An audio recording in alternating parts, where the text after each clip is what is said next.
Hello everyone, Ace here, and I'll have to admit it's been a little while since we've had a look at a terrible hit piece from game journalists, but I have managed to recently stumble across one so ridiculous that I cannot help but share it with you, even though the subject matter alone is going to get my video demonetized, so I'm not even going to bother with that. But moving on, let's look at this latest bit of ridiculousness provided to us by Kotaku, and very specifically by journalist Luke Plunkett, simply titled, "Hey History Games, the Nazis Were the Bad Guys." Now, while this article suggests that it's talking about all history games, Luke Plunkett actually is specifically discussing strategy games in particular, and about how he is, quote, having too much fun while playing as the Germans in the recently released Panzer Corps II. And you may be quite interested to hear that Luke Plunkett's solution for making the game less fun would be to force players to enact the so-called final solution within the game. No, I am not kidding, that is legitimately what this man is demanding be put into strategy games set during World War II.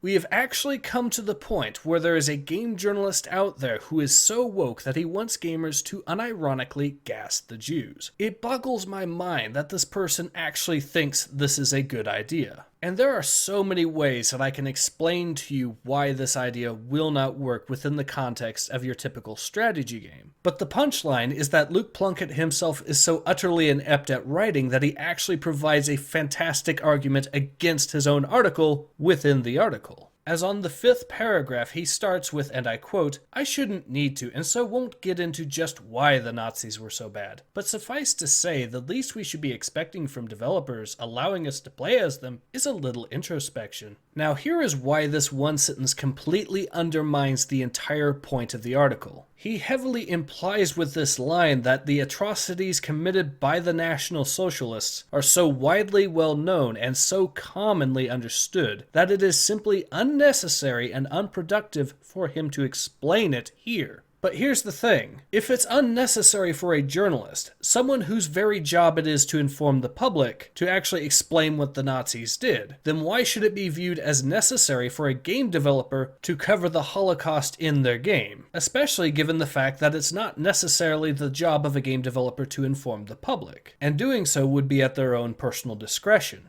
If it sounds like Luke Plunkett's logic here doesn't make any sense, that's simply because it doesn't. But before I go, there is another claim that he makes that is also completely unfounded that I do feel like covering, as he also tries to make the claim that historical strategy games covering the Soviet Union are far more likely to cover their atrocities by comparison, using Company of Heroes 2 as his one and only example. And I'll argue that the reason that he uses Company of Heroes as his one and only example is simply because strategy games don't like covering the Soviet Union's atrocities either, at least so long as we're not talking about alternate history sci-fi games, such as Red Alert or Warfront Turning Point. But the thing is, if Luke Plunkett can use this argument using only one strategy game as an example, then I can counter it using only one strategy game as an example. Take a look at 2004's Axis and Allies, which not only shows the Germans as genuine villains, like most video games in general by the way, but also decides to mention some of the horrible things that they actually did. For example, here's the cutscene that plays if the player goes through the Axis campaign and captures England.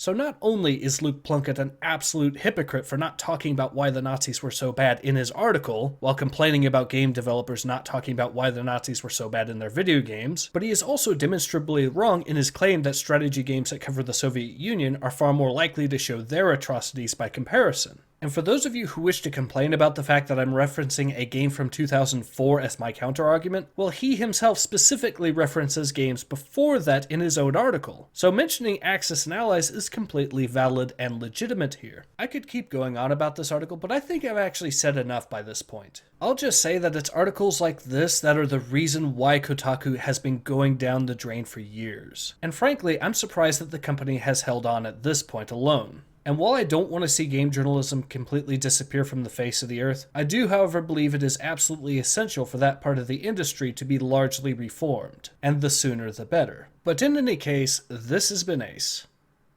Hope to see you guys again soon. Take care. Ace out.